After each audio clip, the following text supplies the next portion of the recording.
It's Kim with Guide to the Good.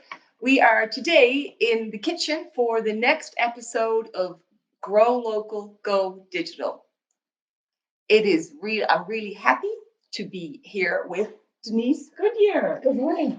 She's a friend to me. She is the president of Intuitive Media, and she is also on the cover of the NLO Advisor, that's Newfoundland Labrador Association of Women Entrepreneurs, because she is this year's president of NLO, and she brings an awful lot of expertise and experience.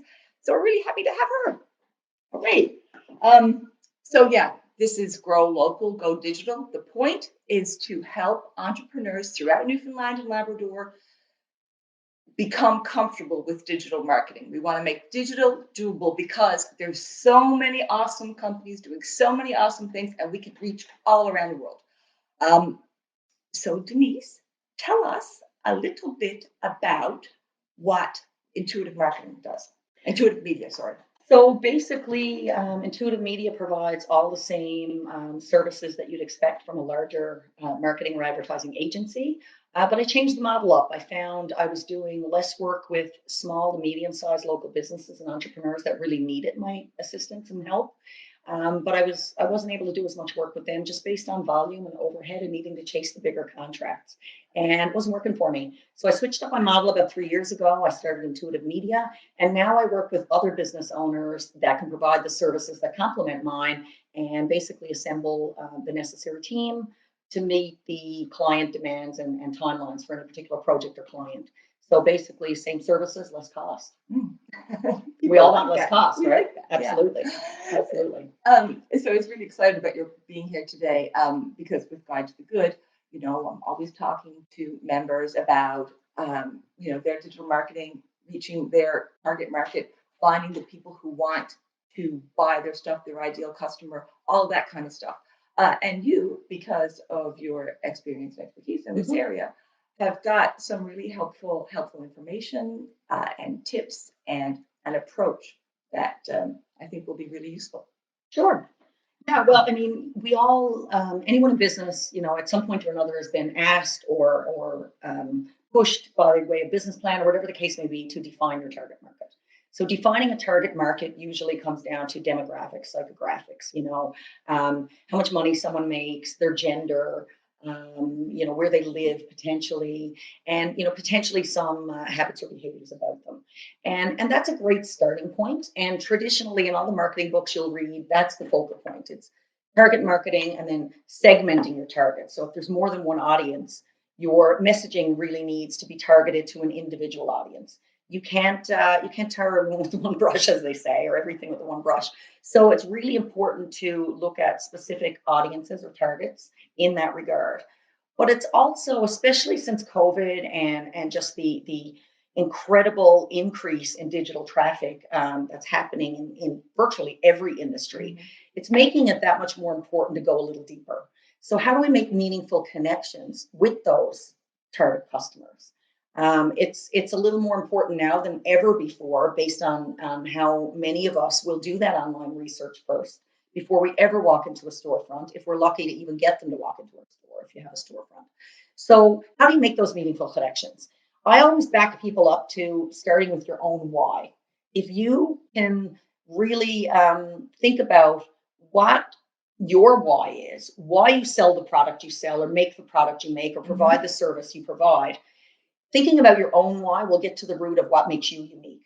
Right. And then you can think about the true individuals that need what you have to offer. Yeah. So, it's one thing to say who your target customer is, but who's your ideal customer? Right. Who can you genuinely make meaningful connections with? And then, of course, we need to figure out where to find them. Yeah.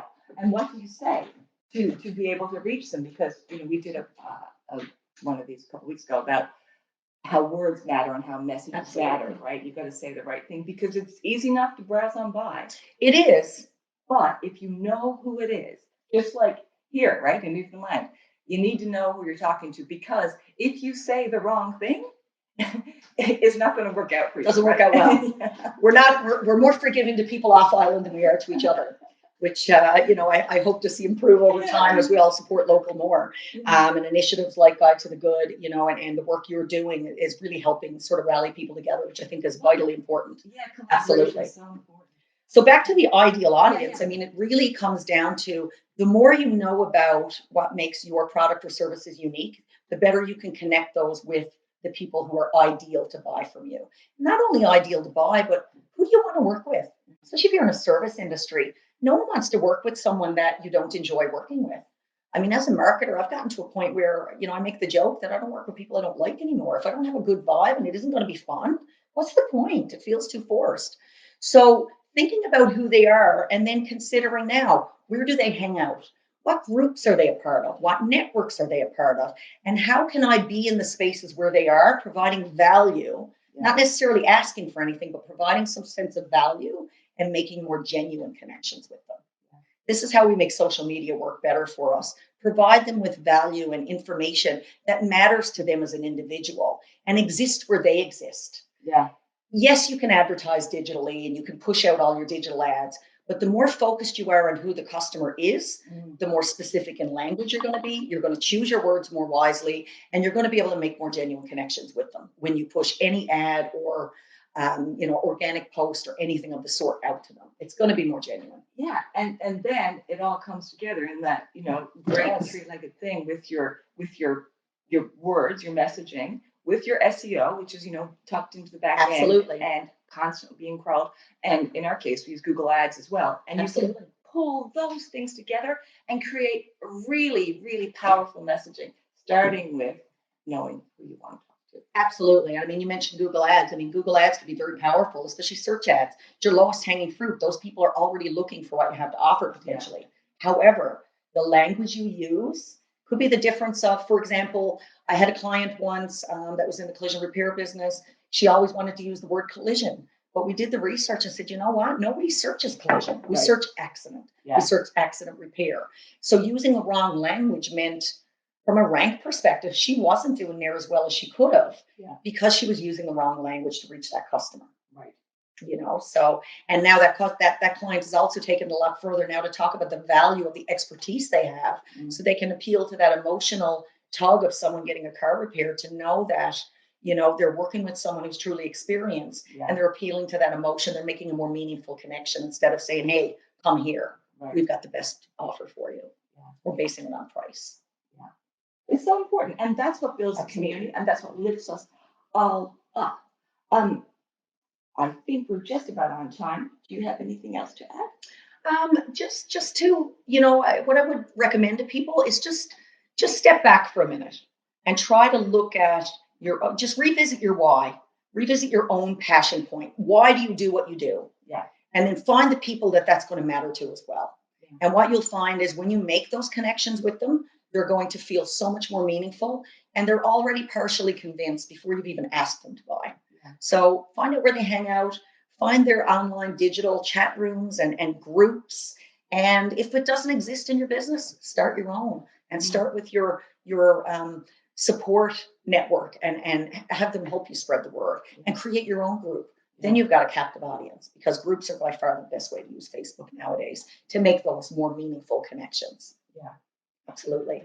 Awesome. Well, thank you very much for spending this time with us today. It is always a pleasure. I want to thank you guys for tuning in as well. As usual, this stream is going to be sent out with our Grow Local, Go Digital sort of replay next week. If you want to get that, you can pop me a little message on right there on Facebook, or Kim at Guide to the Good. Also, I wanted to let you know that soon we're going to be inviting new customers. Hooray! So, we're getting everything ready to get some people onboarded, which is really exciting. So keep an eye out for that campaign and promo, and maybe you'll be able to join us. I'll certainly be doing that myself, and looking forward to sharing some of those posts to my own network.